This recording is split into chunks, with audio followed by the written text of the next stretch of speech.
Folks, Sir Charles Carey here one more time with the TRU-MU podcast, True Music Podcast. We've got another live show for you today.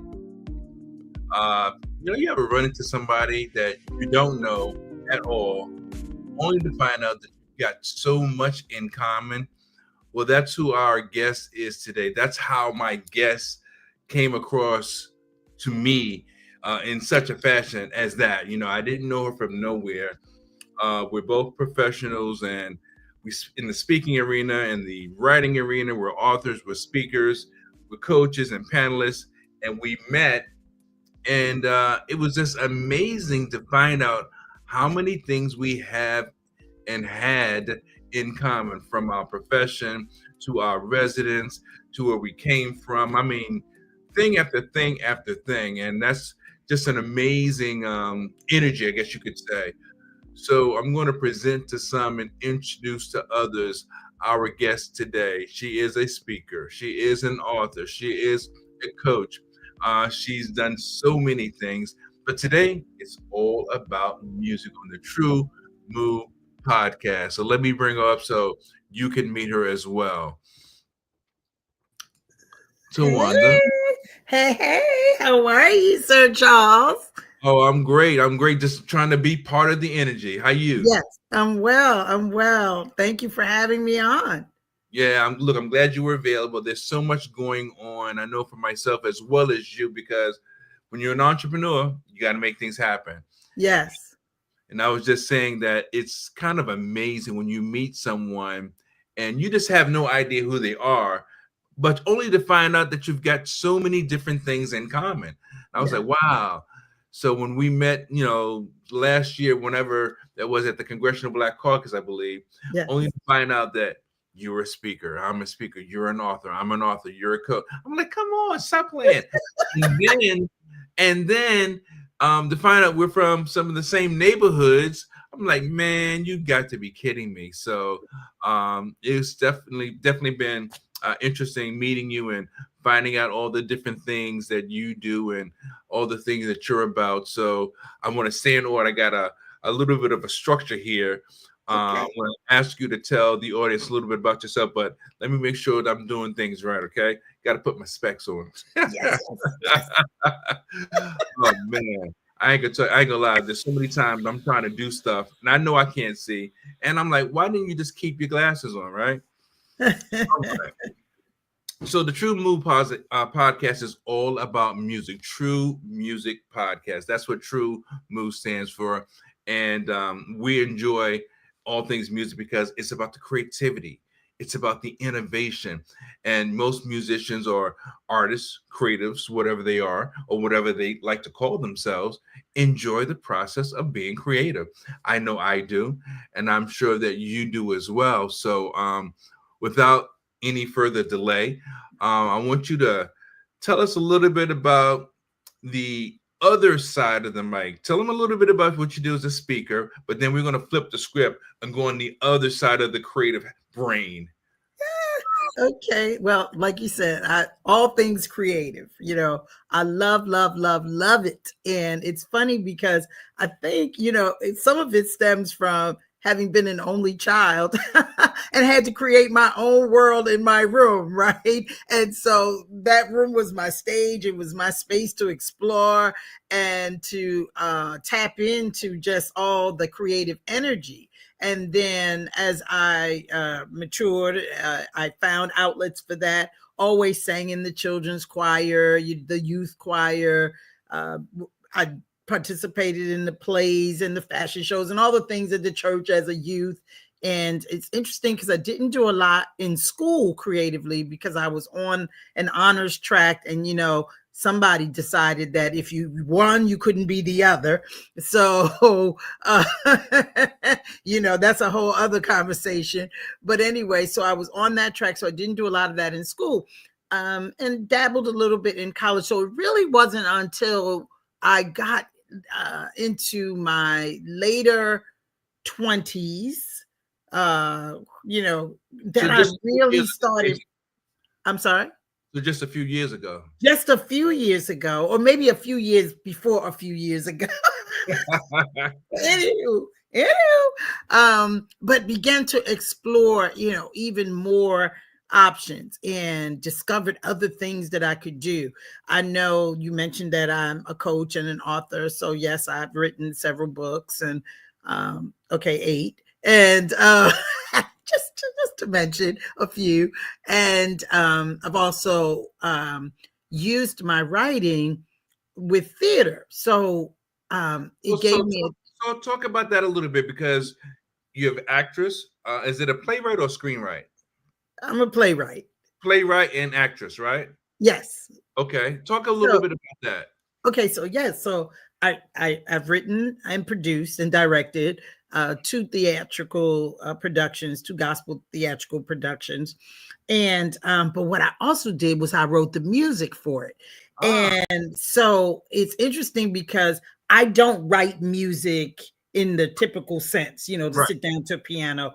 I don't have that skill. However, I hear melodies. I'm one of those that'll wake up in the middle of the night, get the recorder, and start humming into the recorder or into the phone, or I hear things, I hear songs, and of course, because I'm a writer, I write lyrics. So for the two productions, I was able to put those skills to use along with a piano player.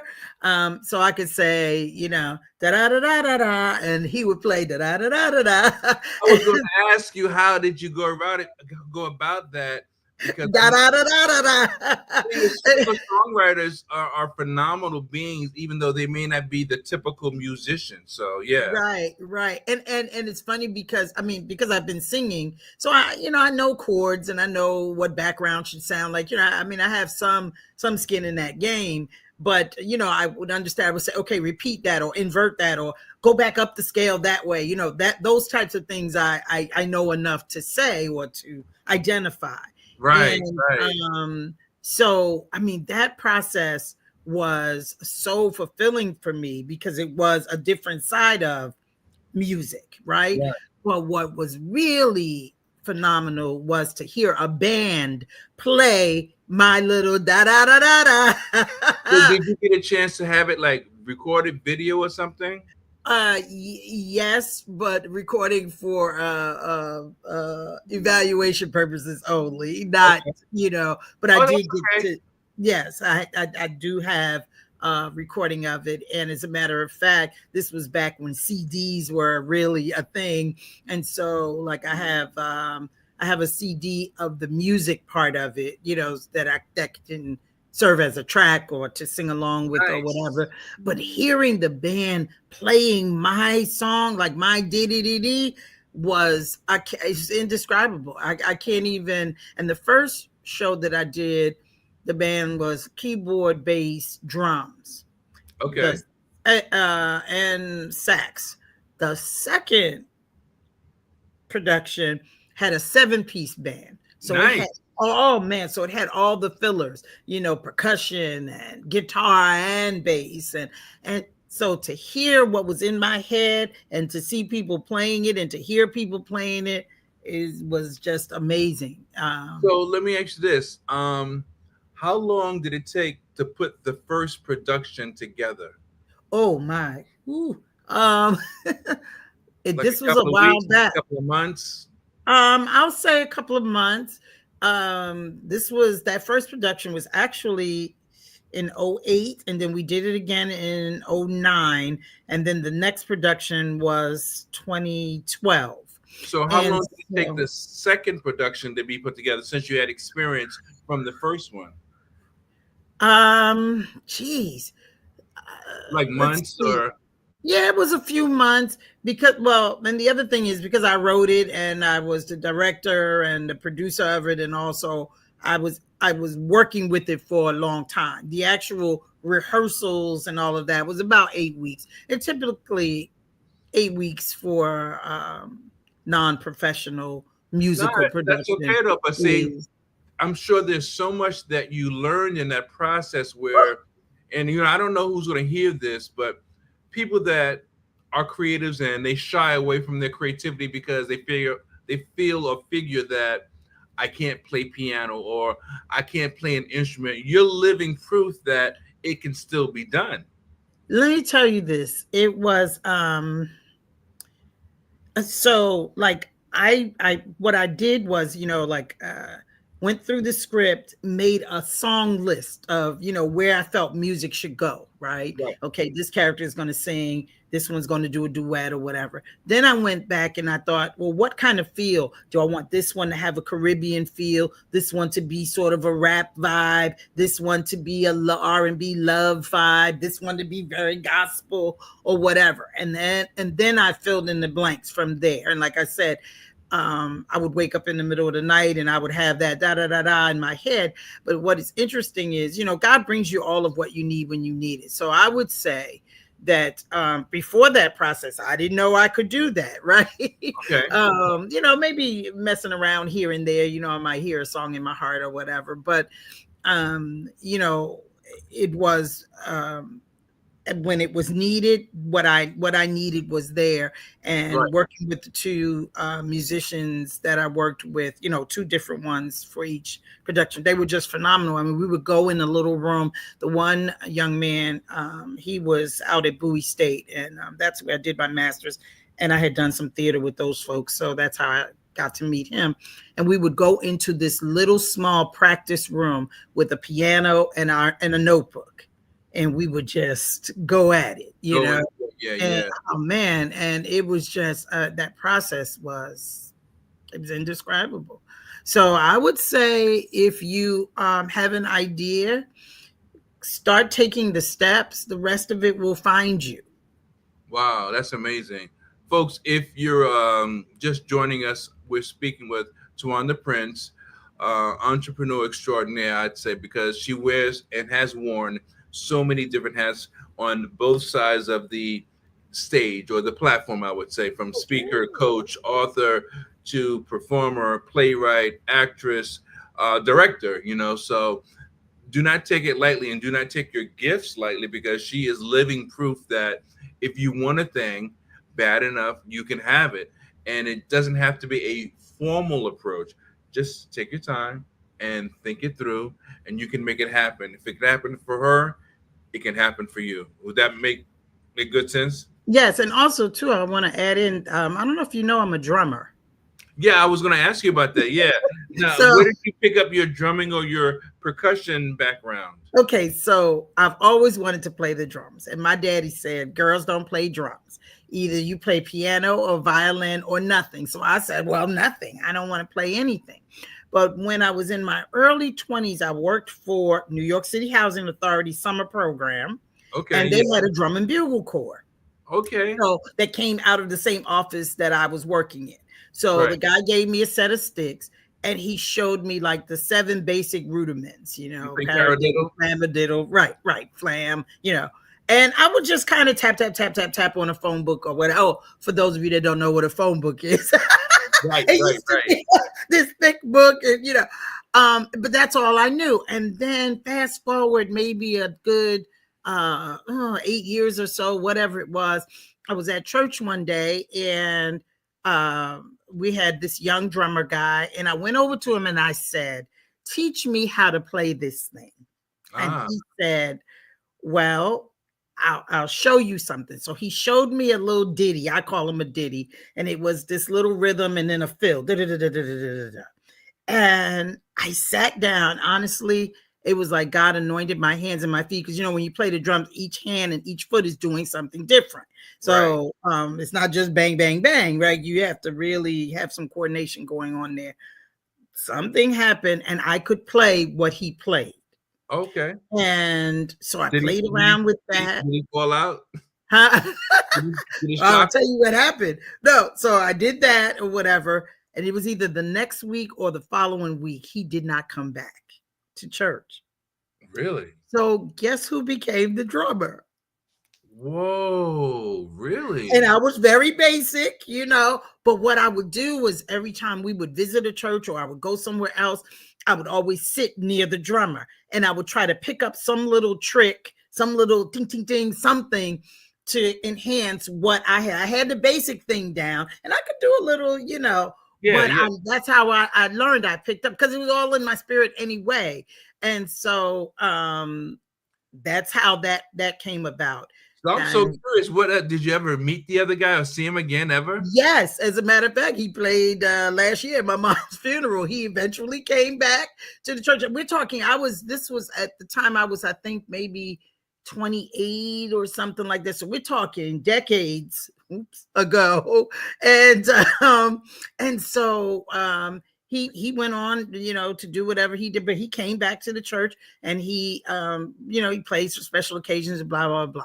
But I'm no longer at that church. I moved from that area because that was in the Bronx. Right. But Okay. yeah, but that's how that came about. And so then other opportunities opened up. I used to play for First Baptist of Glen Arden for the praise team there, and I've done a few little things with it. And So what about your, because this is the TRU-MU podcast, True Music Podcast. Now I know you're a vocalist as well. yeah. I caught a couple of clips of you on YouTube. You didn't know about that. I know exactly what you're talking about. Yeah, Yeah. okay. So when did you start singing?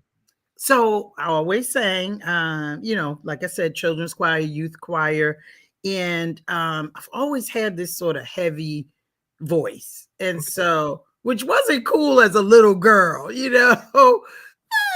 But then as I grew up, I kind of realized, okay, I'm working with something here. Right. And in college, sing a little bit, talent shows, things like that, and again, mostly singing at church, but then I crossed over into musical theater.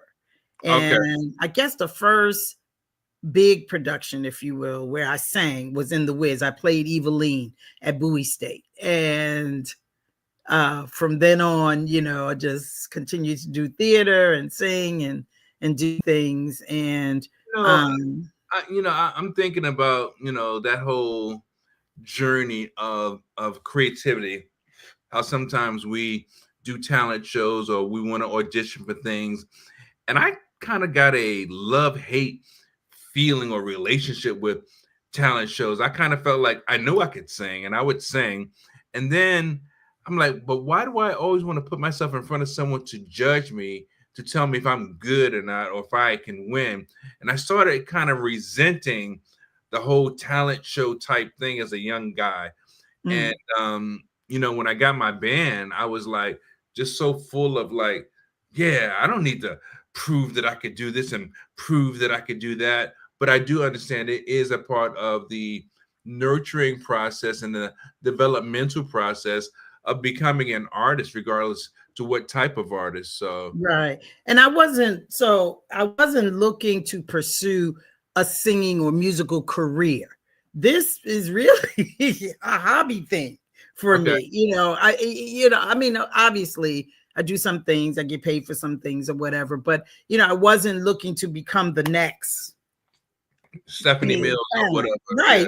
That wasn't, the direction that I was headed in. I just was sort of, feeling my way through and taking advantage of opportunities that came my way, doing things that I enjoyed, putting myself in the circle with people that allowed me to do my thing. So do you remember Showbiz and The Village Voice? I remember The Village Voice. Showbiz was one of the trade papers. I used to go on casting calls for sometimes acting, but mostly for singing. Somebody looking for someone for a band, or someone needs a singer for a project. And I got a couple of gigs doing that, and I was like so shocked. I don't think I was shocked because I had the talent. I knew I had the talent, but I was so shocked that the process worked. You get a paper, you scour the paper like a classified. Right.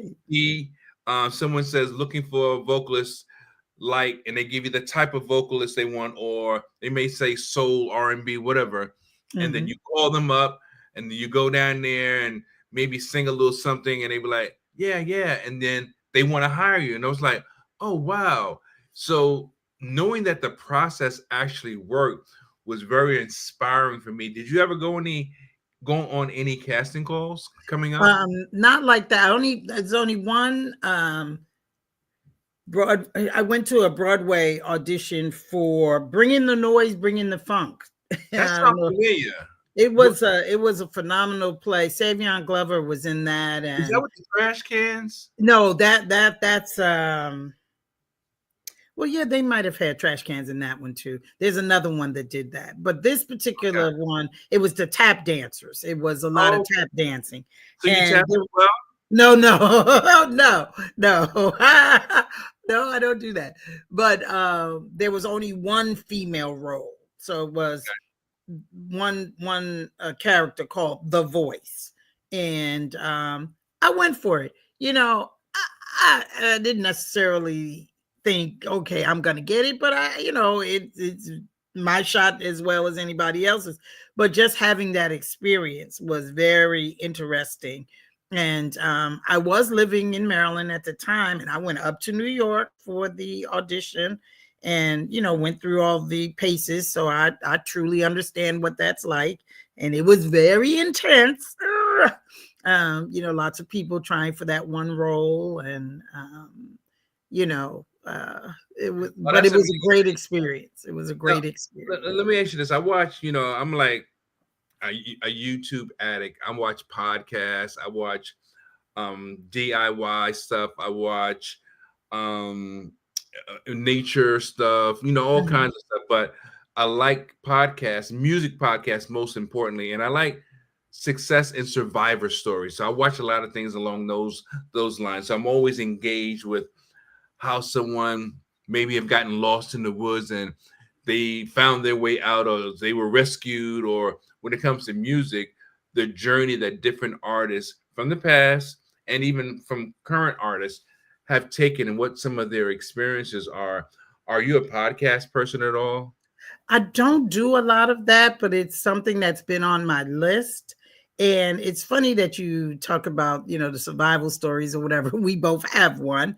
I'll share briefly, but I am a four-time heart attack survivor, but and quadruple bypass and a number of other things. But what is so interesting is today is my 26th anniversary. So it was 26 years ago that I went through, that I had the first heart attack, and then the other three came 5 days later. Mm. But it was so significant that we're here today, because it was after that point that Hmm. I began to live like somebody left the gate open. Wow. And in so doing, that's what allowed me to explore all these other things, you know, um, not being fearful, not being hesitant, because I always felt like you better get it done now. You better do this now, right? Right. Because we don't know what, I couldn't foresee 26 years down the line, right? So I Wow. had to do whatever it was in my hands or within my means to do at the time. And Hmm. so yeah, so that has fueled my um creativity, or Yeah. my willingness to express the creativity and Okay. explore Okay. it, you know? So let me ask you this now, because the podcast is a new podcast, but I like things that are engaging and intertwined, or intertwined and intermingled with sort of different aspects. When it comes to music, what's the style that you like? Not necessarily to perform, but maybe to perform. What's the style you lend yourself to? Music styles. So I love jazz, love Ah, R&B, love gospel. What's interesting is because I have a sort of a unique voice. So like when I sing in choir, I sing tenor. okay. Um, and really baritone a lot of Great. because and also what has happened to me, you know, traditionally or early on, of course, I was thrown in with the altos. And then Okay. at some point I split myself off. It was actually a small ensemble, a choir that I sang with, and the way they had us lined up, it was only three altos, excuse me. It was three altos, maybe two or three tenors and one bass or whatever. But the way they would have us stand, I stood next to that tenor guy. And so it was such a nice blend with his voice and my voice and the other lady. Like we, it just blended nicely. So anyway, moving on from there, I started whenever they would say, "Oh, what do you say?" "Oh, tenor, put me with the tenors." And so, so a lot of contemporary music, but so I struggle because the pieces that I sing are oftentimes not songs that are traditionally women songs because the key is too high I for got me. you. I got you. And if you're not singing with the band, like if you're singing with the track or something like that, you often can't adjust it, right? So Yeah, if it's with a yeah. band, I can get them to bring the key down to what's Right. comfortable. Another interesting thing is when I had my heart surgery and all, I had to be intubated where they, put the tube down your throat. Yeah. And when they remove it, it goes past all your stuff. And they remove it, it comes back off. And so there was a little bit of change in my voice Oh, from that experience. it's funny that you're saying that because my second bout with cancer, I had a growth on my vocal cord, and afterwards I got real scared. Not scared because of the cancer, but I was afraid to sing because I didn't think it would sound right. I would sound right, and I Mhm. kind of shied away from it. I don't know if I was in denial or if I don't know what I thought, but I kind of like felt like, oh no, I can't sing, because I didn't want to test it. I didn't want to do anything because I wasn't sure what would happen. Now I don't know what I was thinking. Maybe it's just the impact of that experience for me, but it was really unnerving. And then after a point, I guess because of my love for music, I just worked through it anyway, and, Mhm. and just kind of like forgot about the fear or the uncertainty and just forced myself to move forward regardless. Right. That was a real experience for me. I remember. Right, right. And for me, it's sort of like this may sound weird. It's sort of like I can't. Certain octaves, certain things are missing. Like I can do a scale or whatever. And then like that next note is just not there. It's like I know so I can kind of the go above reality. it or whatever, but it's certain things are just not there. The reality is, Mm, because of all the damage that I caused to myself earlier in my life, mm, smoking and using drugs and stuff like that, I would mhm, not be surprised if I had polyps. So, mm. but I've never looked into it. And at this Right. point, I'm like, I know how to work around stuff, so I'm That not is trying. right. Exactly. I'm not even Exactly. going to go there. So, Exactly. it just is what it Exactly. is. But I So, love singing. I do love singing. And I have recently had some opportunities come up to do some solo work or, more of that type of performance. I'm also a poet and I have 3 poetry books, but I do this combination of poetry and singing. So, that's something that I enjoy. So I may take a song like What's Going On, which is probably what you saw on YouTube, and and then I'll sing the first part of it, and then I'll use one of my pieces in the middle, and then come back with a piece of the song. So I like doing that, mixing the two nice. things together and putting my spin on it. Let me give a quick shout out to Jean Durr. That's my girl, Jean. We worked together for many years, and I used to have a place in Forestville. Actually, it was a Starbucks, and Jean would come by and sing. Man, she is a crazy triple threat. She's a singer, she's a speaker, she's a Mhm. humorist, and I'll be working on Jean, trying to get her out and get in the public so she can share her gift, and Yes. also want to give a shout out to my girl Sharon Parker. They made some comments about our conversation here. So thanks, Oh, ladies, okay. for coming through. Definitely appreciate your comments and definitely appreciate your time as well. Absolutely. Thanks so Yes. much. Yes. Great. Great.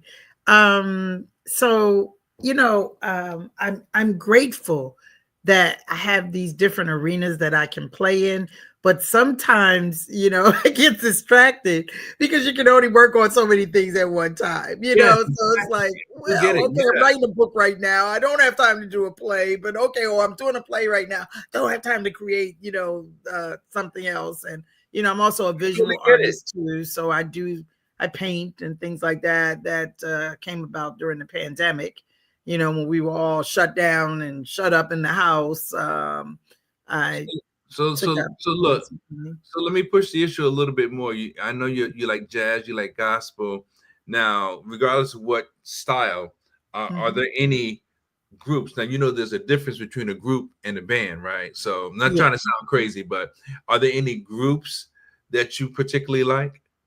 Past or present, doesn't matter. Oh boy. Well, I mean, the if we go, past, Yeah, there's like Gladys Knight and the Pips and those types okay. of groups, the R&B Yeah, groups. yeah, yeah, yeah.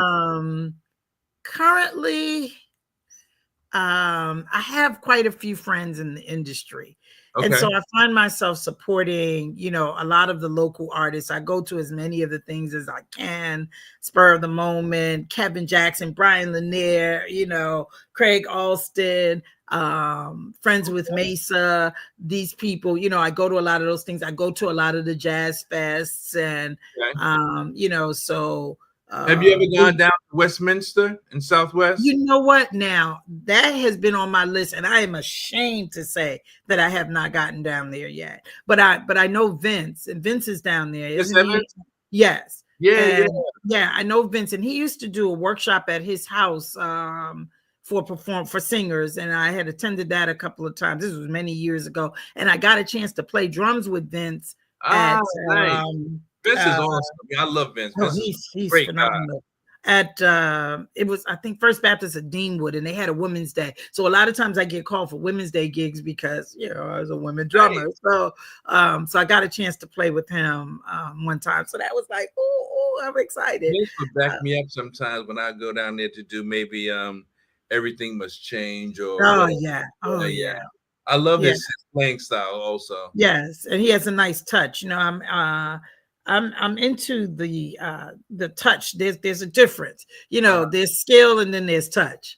Right. He has both, but if you listen real closely, or even if you watch how Right. the maestro touches the keys, it varies from artist to artist. For sure, for sure. Yeah. No, I Yes, used to go I used to go there every Friday and just like wait for the break, jump in and maybe do a song or two if I could. But yes. look, Dick Smith would always get me. Come on, man, you got to do that straight ahead jazz. Don't be trying to do this contemporary stuff. No R&B, no R&B. Right, right, right, right. But the And I audience think loved it. The audience yes. loved Well, because people, you want to hear vocals sometimes. You want to sing along with things, it. I Yeah. like a lot of the standards though. Now, in terms of jazz, like I love standards. I grew up, my father was a singer and he was into classical and jazz. So Nice. when he passed, I inherited his collection, Wes Wow. Montgomery and Sonny Rollins and all these people.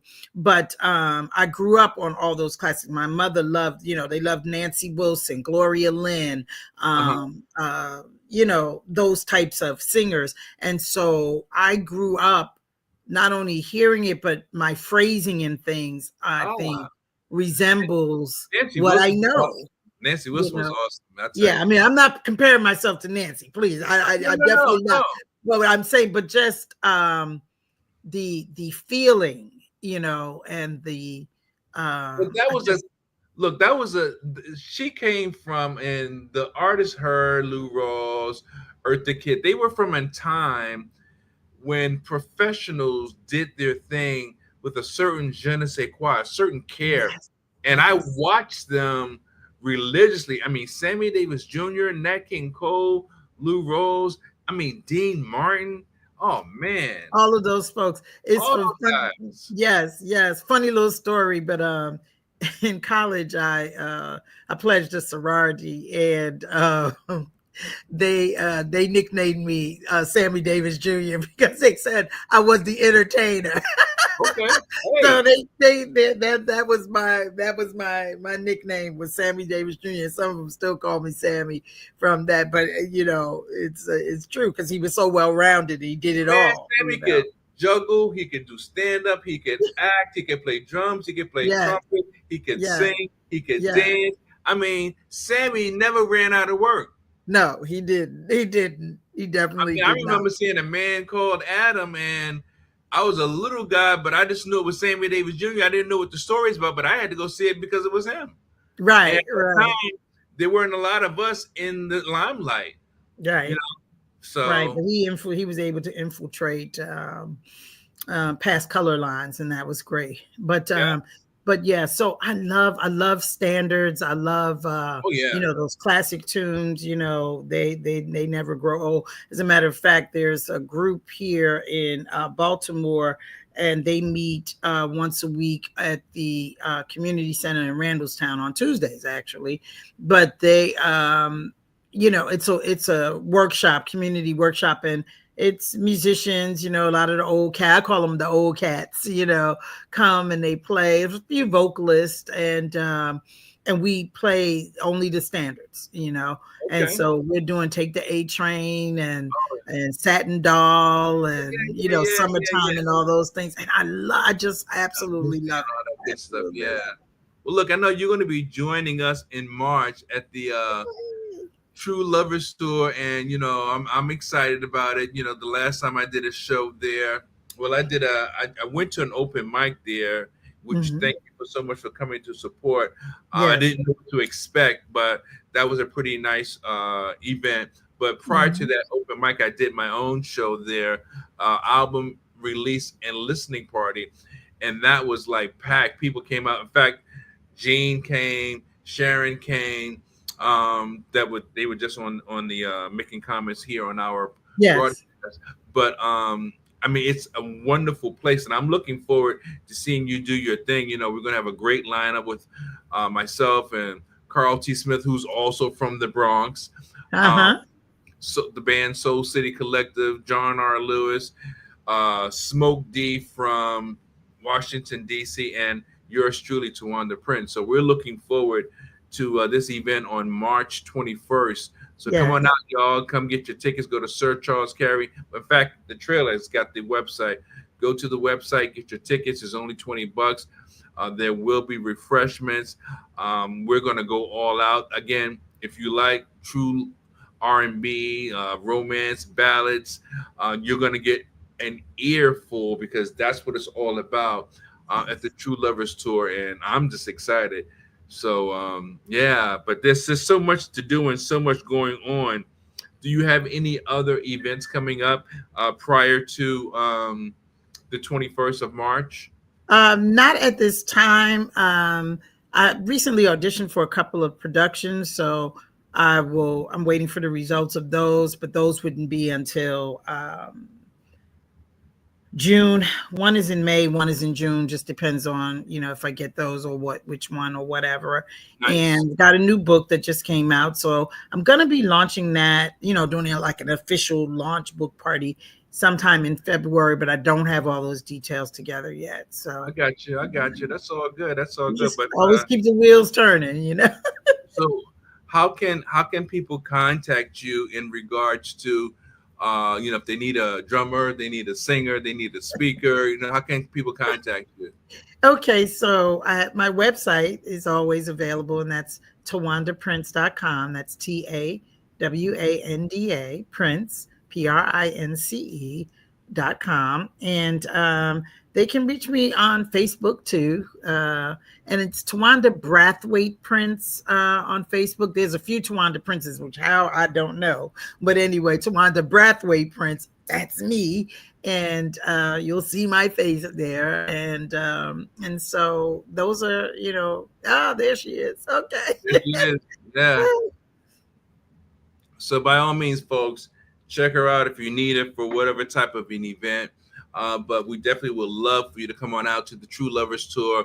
We're gonna have a smashing time. I mean, an all-star lineup. John Lewis, Tawanda Prince, who's right here with us today. Smoke D, Soul City Collective, Carl T. Smith, the smooth one. That's what he's known as from New York City. And yours truly, Sir Charles Carey. And trust me, don't come if you're not ready because we're bringing it. That's Yeah, just how it's going down. It's going to be all the way live because, you know, I think when you get to a certain point in life, yeah, you do what you do, but it's like I ain't taking no prisoners. that's You right. know, That's right. my biggest competition is me. There you go. There I you don't go. need to compete with nobody but me. I gotta Yeah. always outdo me. I gotta make sure Yes. I show up and show out, and that's exactly what I plan on doing. So, Yes, yes. I'm I'm so excited to be a part of it. And again, I thank you for inviting me. I just recently relocated back to the DMV. I had moved down to Hampton Roads for 5 years. And so I just came back this past summer. And so I'm excited to, get into the groove here in the DMV and looking forward to by the time the summer comes, when things are really popping, popping, popping, that's that what's I'll up. be able to, Yeah, do more. I'm putting my feelers out there too. I'm trying to stay busy, trying to stay active and do all Yes. the things that come natural to me that I love doing and that people know me for. So, folks, if you're just joining us, please understand we may be wrapping up, but you can still leave comments, ask questions. We will get back to you. Definitely come check out the show. SirCharlesCareyMusic.com to get your tickets for the event coming up March 21st, 2025. On any other comments you'd like to make, if you want to tell us what your favorite music style is, or what group you like, I'd like to hear that too. For me, I can just say this: my style, I think I've always liked the ballads. I've liked Mhm. the Philip Bailey's, the Whispers, that's the group, but I love the slow stuff, the romance songs, being a romantic at heart. And I think people, they thought I was crazy when I told them I like the Whispers more than the Love the Temptations. Whispers. I mean, I like the Temptations, but the Whispers, those are my guys. They were the top. That yes, Yeah, definitely. those are my Definitely. guys. Yes. And but that's my spiel and my thing. We all have our own little preference, but yeah, it's all good though. Yes. Well, Yeah. with that being said, what anything else that you'd like to share with us before we roll out? No, I can't think of anything else. Come on out and see us in March and tell a friend. Tell a friend, bring a friend, and be a friend. Come on and check us Yes. out because we're gonna be doing it, y'all. And so, with that Yes. being said, until next time, be part of the energy. Yes. We'll Yes. see you next Thank time. you again. Absolutely. Okay. Bye bye.